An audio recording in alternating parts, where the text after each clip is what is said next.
Olá, boa tarde a todos. É uma alegria estar aqui e com esse time de peso para a gente falar um pouco sobre esse ponto de personalização, ou seja, né, como nossa host já comentou aqui, esse é um dos dilemas que a gente tem com a inteligência artificial, de que temos a possibilidade de personalizar, acho que mais do que nunca, o atendimento e a interação com os nossos clientes, não só no pós-venda, mas de diferentes pontos da jornada do cliente.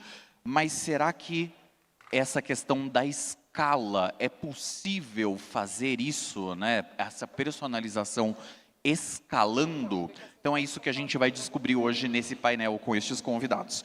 Então, gostaria de começar aqui trazendo uma primeira pergunta para a gente falar um pouco sobre esse uso de IA. Se quando a gente usa, né, inteligência artificial para entender melhor o cliente, na verdade, pode ser que nessas interações a gente esteja direcionando o comportamento e, às vezes, não deixando o cliente livre, ou seja, essa personalização, esse uso de IA, a gente, será que direciona ou a gente consegue deixar o cliente livre nesse processo? Então, vamos lá. Então, vamos lá, vai com esse painel masculino, vou aproveitar a minha vez aqui. Prazer enorme estar aqui com vocês. Eu vou falar um pouquinho, né, respondendo a sua pergunta, desse uso de IA na Cogna Educação, né? A Cogna é um grupo de educação hoje que a gente atende alunos dos 2 aos 100 anos, né? Desde a educação infantil até cursos de idiomas como Red Balloon, anglo-vestibulares, temos graduação, pós-graduação, curso técnico profissionalizante. Então, a gente está falando aí de um perfil de curso e público bem diferente, né? E o que a gente tem usado bastante IA lá, de fato, é para dar essa liberdade, né? Então, quando eu falo na jornada de aprendizagem dos alunos, e claro, a gente está falando aqui, claro, muito mais aqui para uma graduação e pós-graduação, embora a gente use sim para educação básica, idiomas, mas um uso mais intenso, quando a gente está falando nesses cursos de graduação, a gente tem usado hoje a IA de fato para poder personalizar a jornada de aprendizado, entendendo que cada um tem um nível de dificuldade, cada um tem um ritmo de aprendizagem e cada um tem uma preferência. Um gosta mais de vídeo, outra gosta mais de áudio, outro gosta mais de ler. Então, de fato, a IA está possibilitando essa personalização e a gente deixando, sim, esse aluno escolher como é que a gente acelera essa jornada de aprendizagem dele. Eu estava refletindo, primeiro boa tarde, né? Obrigado pela presença, um prazer estar compartilhando aqui essa tarde com todos. Estava refletindo na pergunta e ouvindo a resposta, e é engraçado que nos diferentes segmentos, acho que a gente consegue usar de formas distintas, né? Para a gente, dentro da Whirlpool na indústria, a gente consegue, mas de uma certa forma, talvez a gente também espere que a gente consiga achar clusters parecidos e que a gente consiga também melhorar essa jornada dentro dessa clusterização, vamos chamar assim, né? Então, possível acho que é um esforço grande, um mix entre humanizar esse atendimento e usar a inteligência artificial para a massa, para os dados, ou para como você vai modular esse atendimento, mas do nosso lado, acho que de uma certa forma a gente também ainda espera encontrar esses padrões, porque a gente consegue ganhar essa escala e ser mais ágil. No nosso mundo, pensando em atendimento de um eletrodoméstico, um bem de primeira necessidade, a velocidade é muito importante. A nossa capacidade de responder rápido às demandas do consumidor ela é fundamental. Ninguém aceita ou espera ter um problema dentro de casa com um refrigerador e a gente ficar navegando ou fazendo muitos caminhos personalizados. A resolutividade ainda é, dentro do nosso Pareto, fundamental. Então, acho que é uma diferença dentro da mesma pauta. Bom, então, cara, boa tarde para todo mundo. Lá na CIA, cara, como é que a gente está encarando isso? Primeiro que eu acho que é os dois, tá? É entender o cliente e, de certa forma, direcionar ou ajudar ele também, tá? Na moda, uma coisa que a gente está entendendo lá com inteligência, que para a gente tem sido bem transformador, é a questão de entender o contexto do cliente. Tá?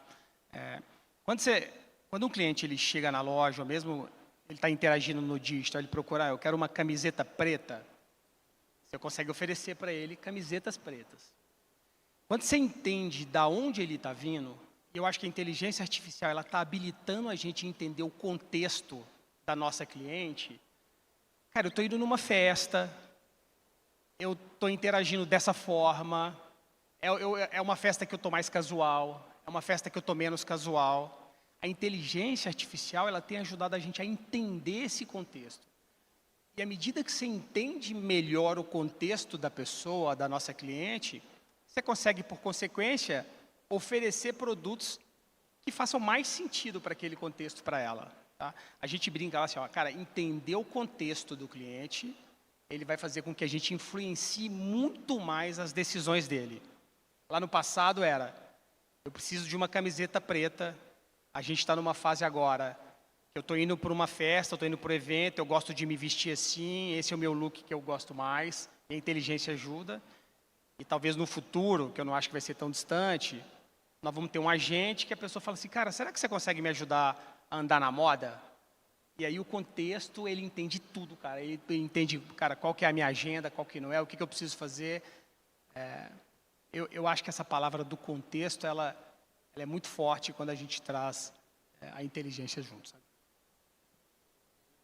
Sim. Boa tarde, Vitor. Boa tarde a todos. Concordo com os colegas, acho que um papel da IA é facilitar esse direcionamento, mas com responsabilidade. Então, lá no Açaí, hoje, a gente contempla 313 lojas, passa nas nossas lojas por volta de 40 milhões de pessoas por mês. E então a gente tem um uso muito forte de IA, sempre ajudando o cliente a ter uma melhor jornada. Acho que é importante a criação da jornada para o cliente. Claro que um direcionamento no âmbito de facilitar para ele, e não de dificultar, e não de proporcionar a ele, de repente, uma má percepção do que ele está sendo direcionado. Acho que o segredo é você refletir na jornada que você está construindo, se colocar no lugar dele e ver se de fato aquela jornada vai ser confortável para o cliente. Excelente, perfeito. Queria trazer para vocês também um outro ponto, que é o que a gente fala de personalização, dessa personalização às vezes impactar o processo da experiência, ou seja, será que a nossa preocupação, às vezes, é com o IA, que a gente tem dados, né, usando os dados que a gente tem internos, do comportamento dos nossos clientes, será que a gente não pode empobrecer essa experiência, criando alguns padrões ou determinando alguns padrões, criando algumas bolhas, alguns vieses, porque a gente acha que conhece o nosso cliente com base naqueles dados que a gente tem? Então, qual é a visão de vocês sobre essa personalização que a gente está buscando? Isso pode empobrecer essa experiência no final das contas? Eu diria que pela experiência do PicPay, não. Porque, na verdade, é o inverso, né?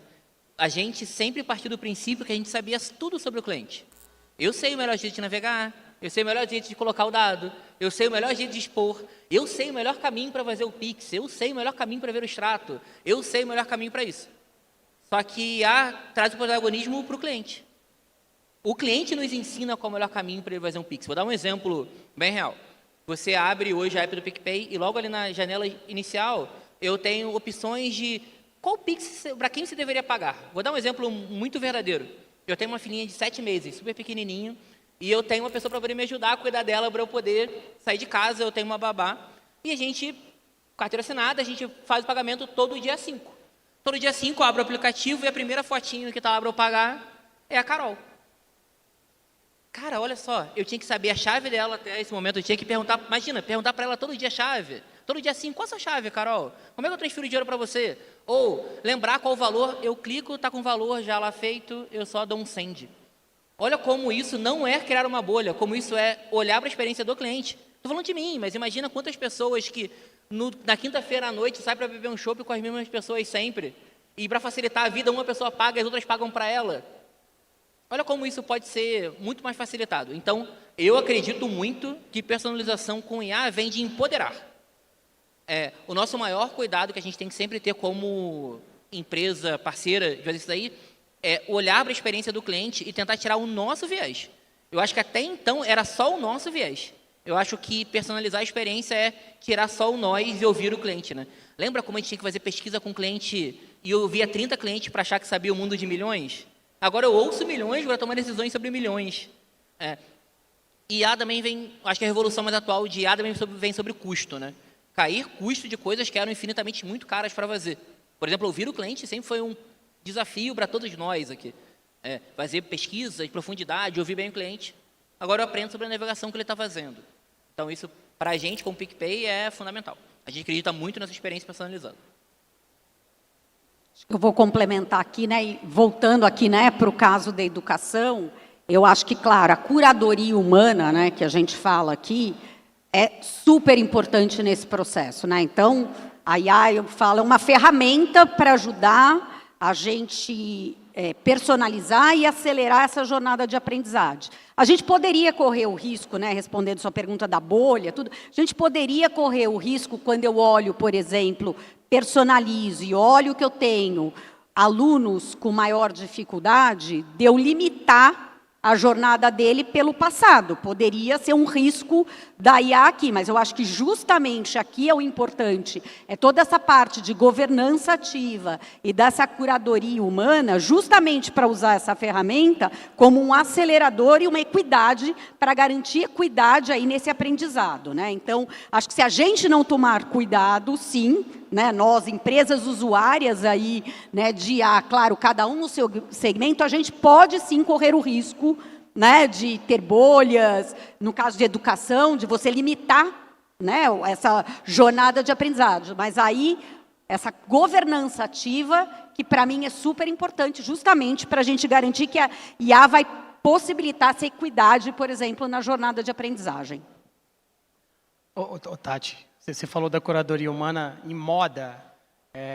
Você está 100% certo, tá? A inteligência geralmente ela usa dados históricos. Em moda, que eu aprendi lá na CA ao longo desse tempo, cara, os dados históricos eles te ajudam, mas a moda ela está olhando para frente, né? Então, às vezes nasce uma tendência, principalmente no público feminino, que nunca aconteceu no passado. Então, a nossa estratégia lá, ela tem sido equilibrar a estatística história, a matemática histórica, mas com esse toque humano, a curadoria humana que tu falou, para a gente conseguir equilibrar. Quando a gente vai desenvolver produto, eu consigo chegar para uma IA e falar assim, cara, me desenvolve um vestido para a loja de Salvador com os atributos que a galera lá de Salvador valoriza mais. Legal. Mas ela vai ser incapaz de pegar a tendência que não está descrita no passado. Então, acho que esse ponto seu é perfeito, tá? Concordo com os colegas e eu acho importante a gente sempre determinar na jornada, e você falou assim, não endereça para um viés. Acho que esse é um cuidado que tem que ter. Porque, naturalmente, a IA, ela te dá eficiência, te dá agilidade, mas, muitas vezes, tem que tomar cuidado até o limite que ela vai. Então, por exemplo, no Assaí, a gente tem todo o nosso processo de atendimento aos clientes embarcado com IA, mas existe um limite. Por quê? Quando o cliente ele quer saber de informação, dúvida, direcionamento, a IA cuida disso completamente. Mas muitas vezes o cliente ele quer ser ouvido, né? Ele tem uma dúvida maior, existe uma sensibilidade maior, então é nessa hora que a IA tem que entender e falar assim, peraí, esse cara está meio nervoso, esse cara ainda não foi bem atendido, então eu vou transbordar para o humano, que o humano vai complementar essa jornada, causando uma melhor experiência para o cliente. Perfeito. E a gente acabou de falar dessa questão de bolhas e de vieses, né? Mas acho que um outro ponto que a gente precisa considerar, quando a gente tem essas jornadas, né, altamente personalizadas, ou isso que a gente está perseguindo, que é a personalização, vocês acham que dentro dessas jornadas, ou dessas construções, né, de treinamentos de algoritmo, a gente tem espaço para erro, para improviso, para descobertas, né? Acho que muito provavelmente a gente tem para descobertas, porque a gente tem um processo de aprendizado, né, muito grande que a IA traz para a gente, mas acho que um dos principais medos né, das pessoas que estão no corporativo e se eu trouxer uma jornada muito personalizada e eu errar, ou eu precisar improvisar, como é que eu reajo ao erro ou às situações que eu preciso improvisar? Então, o que vocês veem aí, se tem esse espaço para erro e para improviso? Olha, se eu puder contribuir, a gente teve uma discussão faz pouco tempo sobre isso. Eu acho que está exatamente no ponto que você tocou das jornadas. Acho que a riqueza, talvez, e a diversidade do nosso grupo aqui, é porque cada um talvez esteja numa jornada mais dedicado a uma jornada dentro da empresa. Quando você está numa jornada comercial, o cara está personalizando a experiência do que ele pode querer para a gente oferecer o melhor produto, o melhor combo, a cor, a ambientação de produto, toda a jornada comercial, ela tende, no meu ponto de vista, ou no ponto de vista dessa discussão que a gente estava tendo, a aceitar um pouco mais esse erro, porque a gente consegue modular isso. No mundo do atendimento, do pós-vendas, como eu comentei, normalmente para a gente é um negócio de resolutividade e de agilidade. Então, a busca do padrão anterior, eu acho que a gente falou bastante também sobre a diversidade, eu acho que tem que passar pela diversidade dos gestores, né? Quanto mais a gente tiver pessoas diversas interpretando esses dados e contribuindo para que essa modulagem seja capaz de entender os diversos sinais que os dados vão dar para a gente, mais ágil, mais hábil e mais profundo a gente vai conseguir ser. Senão a gente vai acabar trazendo para as nossas bolhas e para os nossos vieses. Mas a gente tenta, de uma certa forma, dentro da Whirlpool, olhar isso dentro de cada jornada.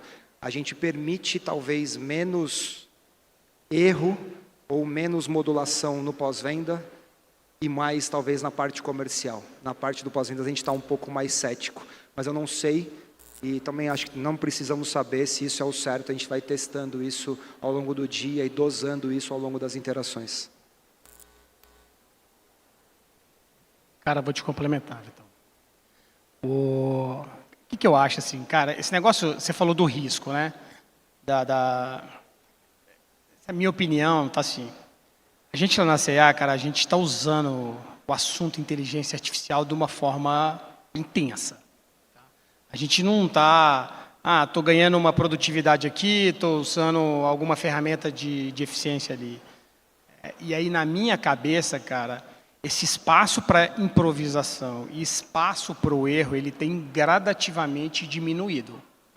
A gente entende que para você ativar o benefício da inteligência artificial em escala, né, você transformar isso em valor concreto para a companhia, vendemos 300 milhões de reais a mais num assunto desse, a gente entende que a IA vai precisar começar a decidir mais, ao invés de só influenciar ou, né, personalizar, ela vai começar a ter que decidir e interagir mais.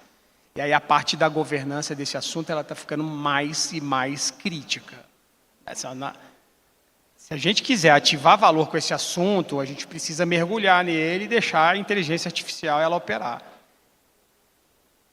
Eu não tenho dados e fatos para isso, mas eu tenho uma sensação, uma intuição que, cara, nós vamos precisar ter uma governança num outro patamar desse assunto, para não deixar ela viajar demais, esse espaço para improviso está diminuindo, na minha opinião, tá?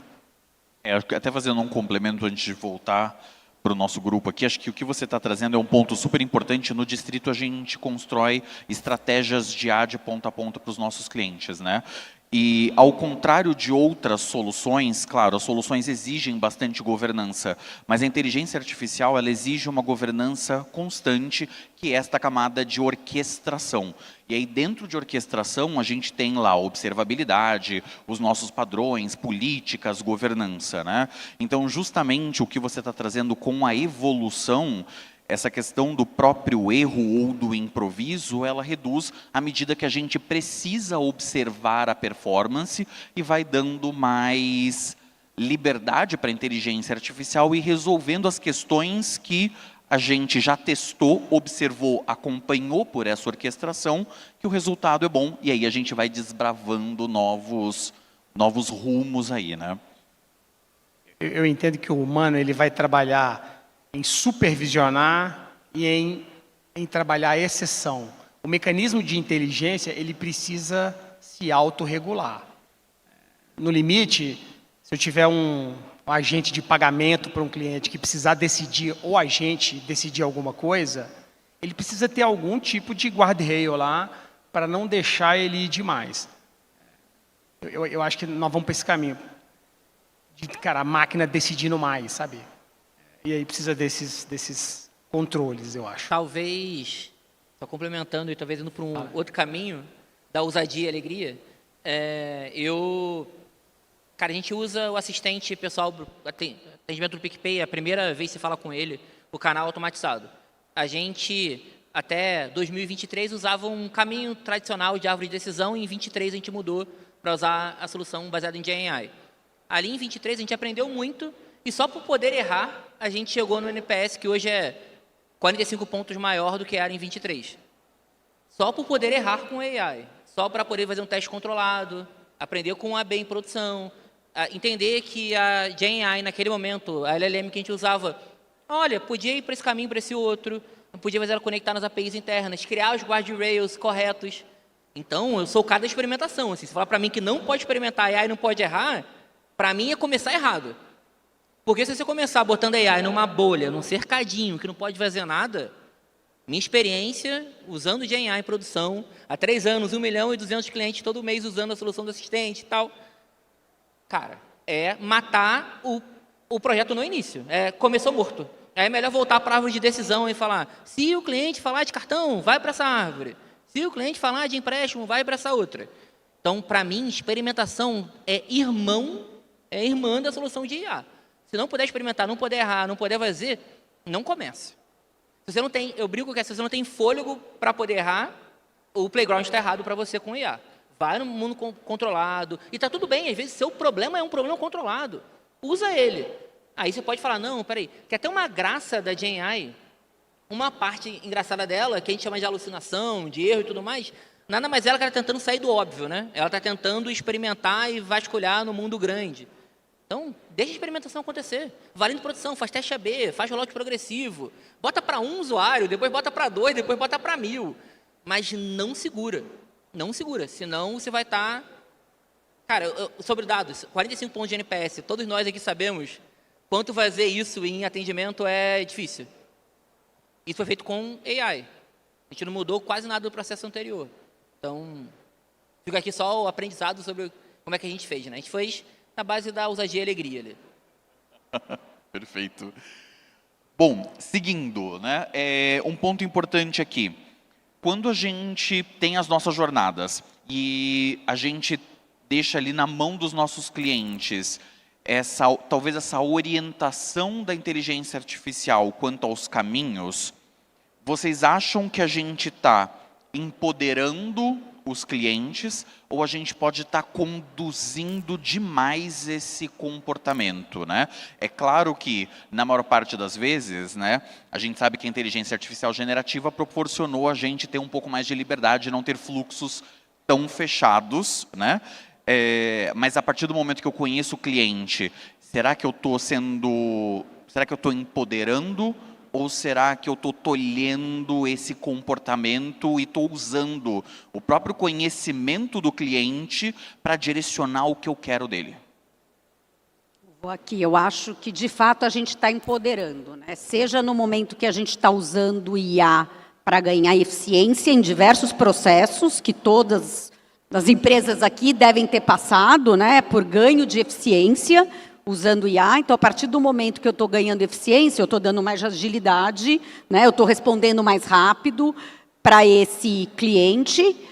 E também eu acho que, aí voltando aqui um pouco para a educação, a IA também está dando mais clareza, né? Então, na hora que, para a educação, eu vou lá e falo para ele, você tem que ir até aqui, mas você só conseguiu ir até aqui, para você chegar, né, no final dessa disciplina, cumprir o que você precisa, você tem esse caminho, você tem esse, você pode escolher. E eu dou essa clareza para ele. Ele pode escolher o que é melhor para ele. É melhor eu ter uma aula de 1 hora por vídeo, é melhor eu quebrar em 30 minutos de texto, 30 minutos de vídeo. Então, eu acho que você sim está empoderando, né, você está usando a IA para empoderar, sim, esse cliente ou esse aluno.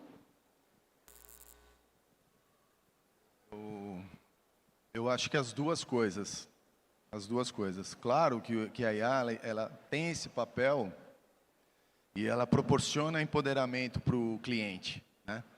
E sempre tem um viés que você quer conduzir a jornada que você está propondo para o cliente, mas com muito cuidado, porque o cliente ele não pode se sentir, de repente, que ele está sendo enganado, muitas vezes está sendo julgado ou se sente rotulado. Então, acho que tem que ter um cuidado muito forte e o mecanismo da IA, percebendo isso, ela tem que transbordar para o humano pegar isso daí e, de repente, reparar. Acho que tem que tomar esse cuidado. Se vocês olharem, né, e aí trazendo, volto para vocês também, eu sou um usuário eu sou bem heavy user de Gemini, ChatGPT, Claude e todas elas, né? Tenho todas elas abertas lá na aba e vou usando. Não sei se vocês têm essa mesma percepção, mas a partir do momento que você começa a usar e você começa a usar com muita frequência, você já vem com respostas que talvez são, apesar de te empoderar, podem ser respostas um pouco mais tendenciosas para te agradar, para te dizer, para te direcionar, né? Então, acho que a preocupação é justamente essa, né? Que é o que você trouxe, essa contribuição. Será que não é um pouco dos dois? E aí, por conta dessa questão da observabilidade, a gente não tem que ficar de olho se, na verdade, né? Porque um dos pontos importantes não se constroem sistemas de IA, agentes de IA, e você deixa lá sem observar. A gente precisa tomar muito cuidado, né? Talvez com essa condução. Será que a inteligência artificial, em algum momento, o algoritmo que a gente colocou e o processo de aprendizado de máquina não está conduzindo muito, né? Não está sendo muito tendencioso? Então, acho que esse aqui é o grande desafio de como a gente consegue fazer isso, né? Um dos pontos que a gente comentou aqui com vocês é observar o comportamento, olhar o resultado, olhar o processo dessa aprendizagem, né? Cara, lá a gente é uma empresa de varejo, né? Então a gente no final do dia está vendendo produto.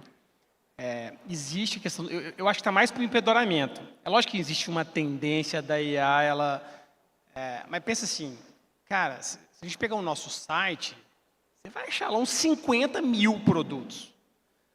Tem um termo que a gente usa interno lá que é o findability, né? Como é que eu faço o Renan, por exemplo, achar o que ele gosta? Eu posso pedir para você olhar 50 mil produtos, você vai ficar lá 10 anos. Ou eu posso te sugerir com base no seu comportamento. O que a gente tem visto, a gente tem uma página lá que chama Home for You, que dado que você compra, tanto na loja quanto no digital, ele faz uma curadoria para você. Eu acredito que esses são os produtos que você vai mais engajar.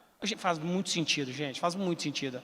A gente está tendo 4 vezes mais conversão. 4 vezes, não é 4% a mais, é 4 vezes mais conversão, porque aquilo faz mais sentido. Minha opinião é que está empoderando o cara ou a cliente a achar o produto que ela gosta, sabe? Do que passar em todos os produtos, que é muito produto. Eu acho que a maior riqueza disso está em a gente pensar esses diferentes segmentos que a gente está se deparando aqui, porque de uma certa forma essa recorrência, né, esse ciclo de compra, se a gente pensar na indústria de eletrodomésticos, ele acontece uma vez a cada 7 anos, uma troca por produto. Então, você precisa encurtar isso. Então, o trabalho, que é o mesmo elemento ali, ele vai ser um lead, ele vai ser um shopper, ele vai ser uma interface logística, ele vai ser um cliente de consumer care, e a gente precisa entender nesse single ID como que você vai interagir com ele para que a gente consiga ofertar um serviço, entender se a gente falhou na jornada. Então, a gente parte de um empoderamento dessa construção, mas, ao mesmo tempo, a gente precisa, talvez, muito mais no mundo da indústria, que também tem o seu canal de varejo, mas entender como que você vai abordar aquele momento, né? Porque ele não é necessariamente uma jornada única, ele é uma jornada que ela vai se paralelizando, talvez, né? Então, essa transição de canais e de caminhos, eu acho que é uma grande riqueza. Então, eu acho que a soma das duas coisas é a maior riqueza, talvez. Vou dar contribuição, chapéu técnico, falar que você usa lá o Gemini, o GPT, tudo isso, a gente chama de memória, né? Isso, assim. Assim como a gente tem memória e a gente gosta de ser lembrado daquilo, o ChatGPT, o Gemini, qualquer outra solução dessa não faz isso porque é pior. Faz isso porque isso faz você usar mais. Vou dar um exemplo que a gente adotou no PicPay. Por exemplo, você foi lá e você teve um problema de entrega no seu cartão de crédito. Problema comum, de logística, né? Todos nós passamos isso em mercados diferentes. Você chega no atendimento e você falou, terça-feira, chegou lá e falou, meu cartão não chegou. E aí eu aviso para você, olha, tá no ponto logístico X, olha, a previsão de entrega é amanhã. Eu posso fazer duas coisas com essa informação. Fazer nada, acreditar que amanhã vai entregar para o usuário, ou eu posso guardar isso na memória do meu sistema e falar, amanhã dá um toque no sistema da logística e ver se foi entregue. E eu posso encantar o cliente falando, e aí, você entregou seu cartão? Quer desbloquear? E aí eu faço uma experiência usando a memória e faço isso de um jeito lindo, ou eu também posso guardar essa informação para um problema. Que imagina que na sexta-feira o cartão não foi entregue. Era na terça, esperava na quarta, sexta não foi. Quando ele manda um oi no meu atendimento, eu falo, você quer falar sobre o seu cartão, né? Ele está atrasado. Você quer que eu envie uma segunda via para você? Olha como usar a memória pode ser algo benéfico. Eu não posso só olhar a memória e falar sobre bolha, sobre viés, eu posso falar sobre jornada contínua. Então, eu acho que é importante a gente não olhar só com o copo meio vazio, nossa, ele só sabe sobre mim, ele está repetindo aquilo que eu falo sempre, quer me bajular. Mas não, peraí, será que isso não tem uma porção de experiência encantadora? Que eu gosto muito de falar de encanto em atendimento, assim. Cara, o cliente fala com você, dificilmente vem falar porque a entrega foi bem feita, ou porque está bonito o aplicativo, ou porque a experiência de Pix dele foi animal. Ele vem falar com você normalmente porque ele está frustrado. Apesar da frustração e encantar, eu acho que é o desafio de nós todos aqui. Então, talvez usar a memória como uma jornada de encantamento seja um diferencial. Eu acho que é isso que o GPT, Gemini e tudo mais tenta fazer com você. Ele aprende sobre aquilo para quando você voltar, ele te surpreender. Por exemplo, eu estou sobre um time minúsculo, cara. Eu estou sobre o Bangu. Você acha mesmo que algum site, alguma experiência sabe que eu sou Bangu? Não. Mas entra no chat GPT e pergunta quanto é que foi o placar do último jogo, se ele não vai trazer o jogo do Bangu para mim. Me encanta. Faz a experiência ser completamente diferente. Exato. Um ponto importante, né? Quando a gente está nas jornadas de personalização, além dos dados, claro, a gente já falou, a gente vai aprendendo com o comportamento dos clientes e das interações que a gente tem. Como que a gente evita, né, na visão de vocês, que essas interações que são personalizadas e que foram feitas a partir do aprendizado e dos dados não tragam alguns problemas para a jornada aqui, como estereótipos, exclusões, desigualdades, ou seja, como é que a gente garante que essas interações com um público maior, que fazem parte desse aprendizado, não apareçam nessa jornada aqui, uma vez que a gente está aprendendo também com os clientes, usando os dados e as interações.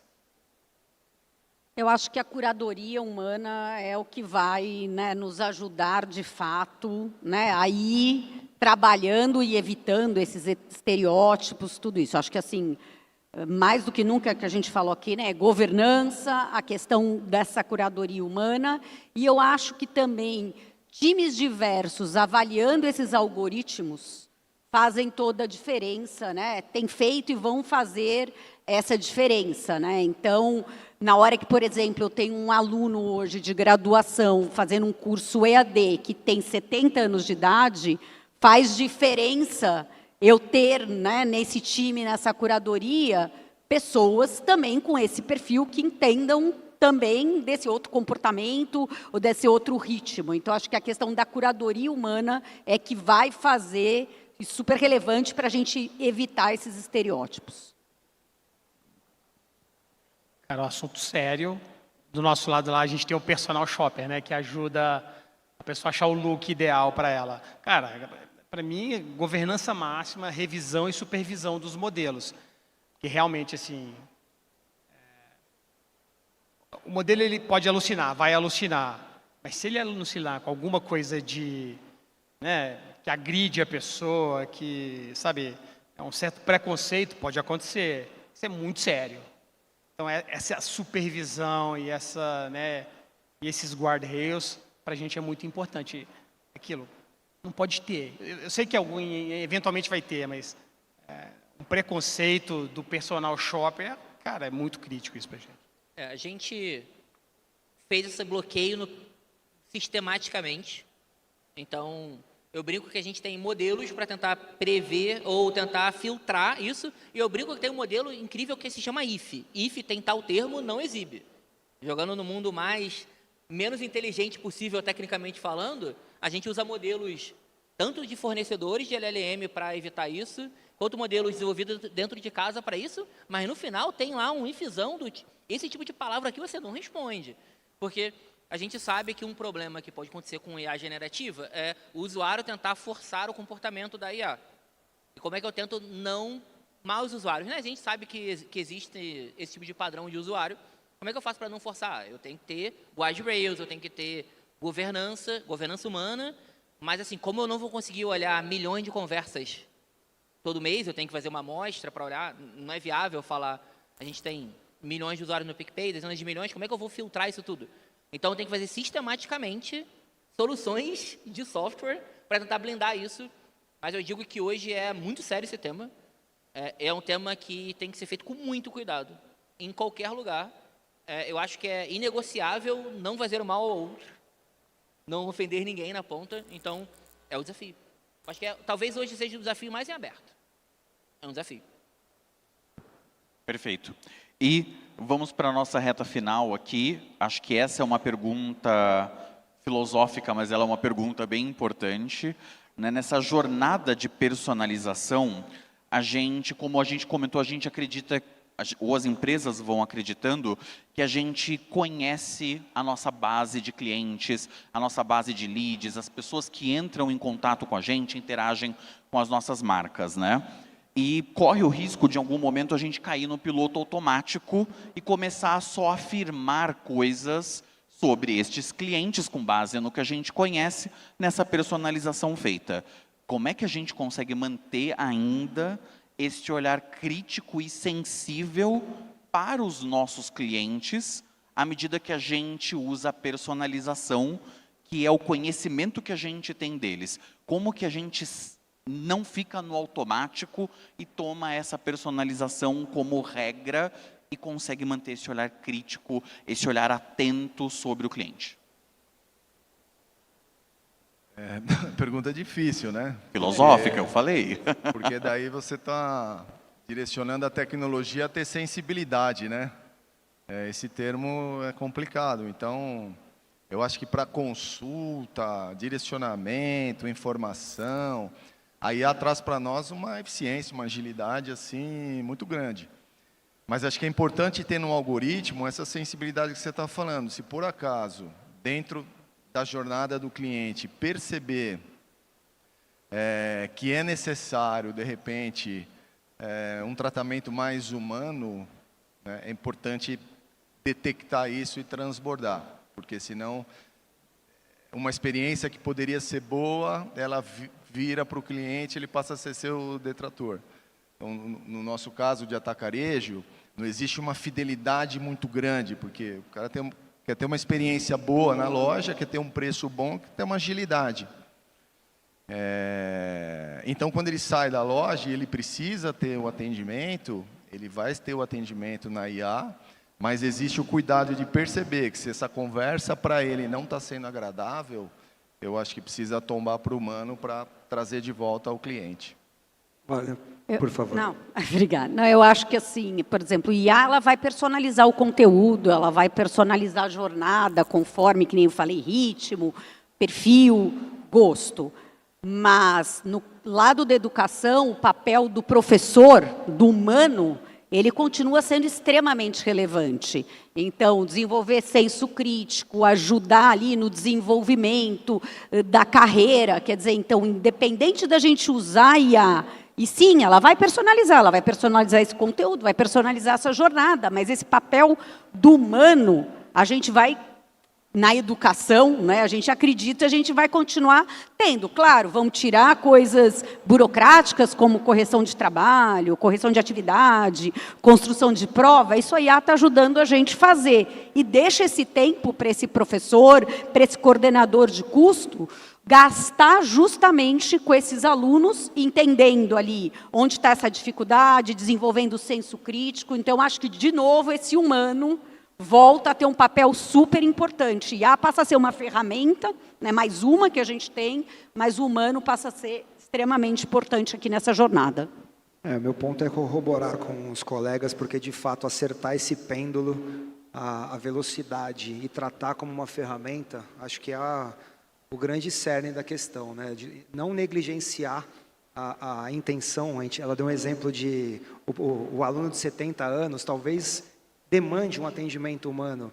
O meu cliente, talvez, com um problema específico, talvez demande um atendimento humano. E a sensibilidade de identificar isso, seja pelo estresse da voz, seja pela rechamada, seja por qualquer jornada que a gente possa construir para usar através da ferramenta, essa mudança de canal é o que vai talvez fazer esse pêndulo ficar mais ajustado dentro de cada organização.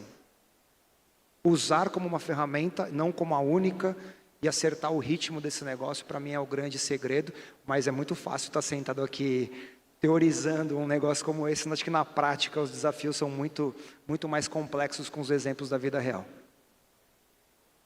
Somando aqui, ao tema, eu acho que tem múltiplos aspectos, é bem filosofal, mas eu acho que talvez é voltar o humano a ser o senso crítico, né? Porque a gente talvez use muito do nosso tempo para fazer algo automatizado e robotizado, né? A gente todo dia aprova os mesmos pedidos, responde as mesmas coisas, faz as mesmas coisas. Talvez a IA seja talvez um momento de transformação, de empoderação do humano, né? Que é como é que eu vou ser usado como algo crítico e não como algo automatizado, né? Se todo dia eu recebo uma pergunta desse jeito, clico nessa aba, copio esse resultado e colo para o usuário, isso é senso crítico? Acho que não. Isso a IA pode fazer. Mas entender o comportamento do cliente, entender como melhor expressar, fazer isso de uma forma empática e mudar, transformacional, acho que é isso que o humano faz. Então, talvez, para mim, o melhor caminho é de empoderação. Empoderação vem sobre tirar jornadas que o humano não some em nada. Que a gente só está sendo usado como um robô. Talvez, se tirar dessa posição de robô e se colocar no papel de senso crítico, seja talvez a grande virada nossa. A gente está preparado para isso? Não sei. A gente deveria estar. Mas eu acho que esse vai ser um caminho que a gente vai ter que seguir. Eu gosto dessa visão, assim. Lá na C&A, no final do dia, cara, os clientes eles vão nas nossas lojas, majoritariamente, passear e, né, procurar os produtos. E o que a gente entende é que o associado da loja, o que a gente quer fazer com inteligência com ele é justamente empoderar ele. Ele tem que ser um especialista de tudo, mas é ele que vai atender o cliente no final do dia. Então, o que a gente entende lá é que, cara, assim, a gente não acredita que a IA vai substituir o nosso associado. Ela vai empoderar ele vai saber falar de crédito, ele vai saber falar de produto esportivo, ele vai saber falar de produto de beleza. Mas o toque humano a gente não vai perder nunca, assim. E acredito que um ponto importante também, né? A gente tem aqui o evento IACX, a gente deve ter um público aqui que é justamente que trabalha muito com a experiência do cliente. E esse ponto da personalização, para a gente não ficar tão no automático, a gente não pode esquecer que a jornada do cliente, ela nunca é uma jornada estática. Ou seja, a partir do momento em que as pessoas que olham a experiência do cliente conseguem olhar a personalização que elas já estão fazendo com base no que já se sabe sobre esses clientes. A gente tem que somar isso a uma revisão contínua da jornada do cliente, revisão do comportamento do cliente, quais são as tendências que a gente tem em termos, né, de tendências de tecnologia, tendências gerais de comportamento, isso vai mudando essa personalização ao longo do tempo. Então, acho que um dos pontos que é muito importante é que o trabalho de CX, que é o trabalho clássico, que é o de descobrir o cliente, montar as jornadas, ele é um trabalho contínuo e a jornada do cliente não é estática. Se a gente olhar a personalização e congelar uma personalização, congelar uma jornada, daqui a pouco, ainda mais hoje, em que a gente tem muitas novidades, muita tecnologia, muitos comportamentos sendo influenciados, essa jornada e essa personalização começam a virar o contrário, como vocês disseram, e ela começa a prejudicar essa jornada, porque a jornada é estática e a personalização também é, e isso não é uma verdade. Acho que a gente vai ter muito mais trabalho daqui para frente, um trabalho positivo, que é esse de colocar a IA também para ajudar a gente a colocar todos esses fatores juntos e manter personalizações e jornadas bem atualizadas, né, de acordo com os movimentos. É isso, então gostaria muito de agradecê-los e agradecer vocês também por terem se juntado a nós nesse bate-papo. E é isso, falar de clientes, falar de jornada, falar de personalização é um dilema, é um desafio, mas é uma tarefa nossa daqui para frente de olhar isso com bastante frequência. Muito obrigado. Obrigado.